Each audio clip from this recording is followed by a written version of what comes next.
This isn't good. I can tell you that much.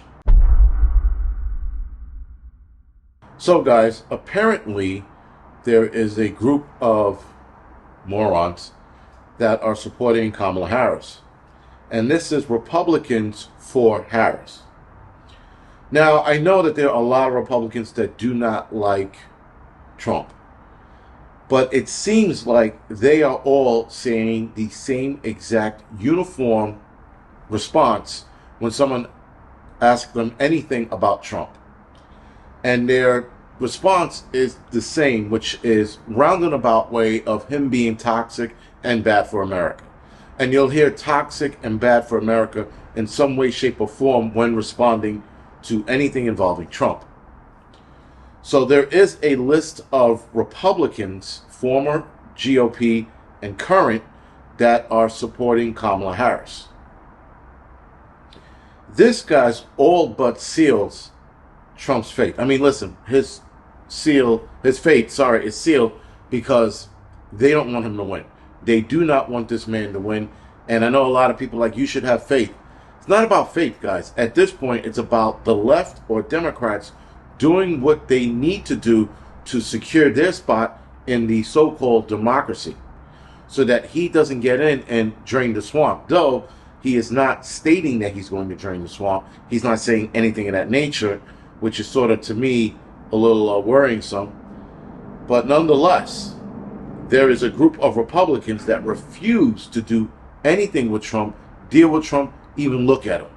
They're not supporting them. Now, it seems like the Democrats are all backing Kamala Harris, where I think Kamala Harris has like 99 and 98% of Democratic support. Trump only has 94 to 95%, which is still bad that she has more backing Kamala Harris. Now, again, guys, I have to restate this, that the amount of popularity that Kamala Harris all of a sudden has gotten is very alarming. And I don't know why people don't see it that way. I don't know why people are looking at it in a different lens or looking through a different lens at this. But the chick was supposed to be replaced as Biden's running mate because she scored so low in the vice president polls. And in fact, she was the lowest scoring vice president ever in the history of vice presidents. All right. Then come January and June of this year, they were like, we have to replace her as Biden's running mate. Then they put Biden on TV with Trump. Biden gets chewed up alive, eaten alive. And then they throw her in the mix. And now all of a sudden, she's beating Trump on damn near every poll that's out there and winning the key battleground states that they both need, one or the other need to win to take the election. And she's winning all of them. I think all but one. If there's four, I think she's three, or if there's five, she has four, something like that. But still, she's winning nonetheless. And this is a big concern because, like I said before, they are building a profile or a pathway to take the election so they could turn around and go, we told you this is going to happen because look at our polls. And again, a lot of the polls are BS, but she's winning in all of them. Now, the day of the election is going to make the difference, or rather when the polls open, that's going to make the difference. Because a lot of people are saying that just because they are constantly telling us that she's ahead in the polls doesn't mean she's going to win the election. That is true. But when you watch what they did in the last election between Biden and Trump, and we can all agree there was some sneaky shit going on, they're going to do even more sneakier shit this time around, but at least they have laid the groundwork for her to appear that she was going to win. So, again, guys, this is just not looking good in any way, shape, or form. I think, personally, Trump is tanking his election because he is not taking the same tack. Now, between the two vice presidents, J.D. Vance and this Waltz character, they're both very suspicious, suspect characters, both of them. I don't know why Kamala Harris picked this guy, and I don't know why Trump picked Vance. I have no clue. These two are like the worst two vice president candidates you can ever pick in the history of vice president candidate.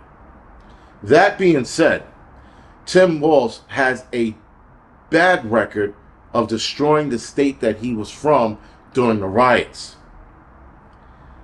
And people are calling him out on that, but still, for some reason, people rather Walz, who destroyed his state, I think it was Michigan or Minnesota, sorry, Minnesota, destroyed it. And yet, people were applauding, carrying on, and they raised an additional $36 million for picking Tim Walz, this lunatic, who was a National Guardsman who bailed on his troops, supposedly bailed on his unit when they were getting deployed. That's the supposed story. There's like 8 sides to military stories when it comes to shit like that. I take that with a grain of salt, no matter who's telling the story. Still, guys, this is bad that Republicans are going out there and trying to get their constituents to vote for Kamala Harris. That's the bigger problem. It's not so much that it's Republicans, saying, oh, we're for Harris and we back her. No, they're convincing their followers to vote for Trump. That is, again, the bigger picture and the bigger problem.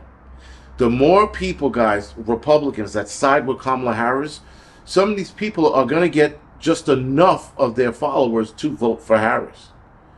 And that's why this is alarming. And that's why, again, I say Trump is not going to win. Listen, suspicious as it is, guys, they're going after Trump from every angle. They're making false polls stating that Kamala Harris is winning. He had a mysterious mechanical problem on his plane. A former president, mechanical problem on his plane. His campaign was hacked, and then he was shot at. They're attacking this guy from all angles, and I think that's why he's aggressive with Kamala Harris, but he seems to be laying back in certain aspects. It's hard to explain, but that's not the guy we saw run back in 2016 and 2020. It's not the same dude. This is a weaker, less volatile man, and maybe his age is playing a role. I don't know, but he's not sticking to the same tactics, and I think he's just playing this out because he knows that he's done. I don't know. Again, that's just my opinion. Nonetheless, guys, it's not looking good for Trump at all. And Kamala Harris, when she gets into office, is going to wreck this country.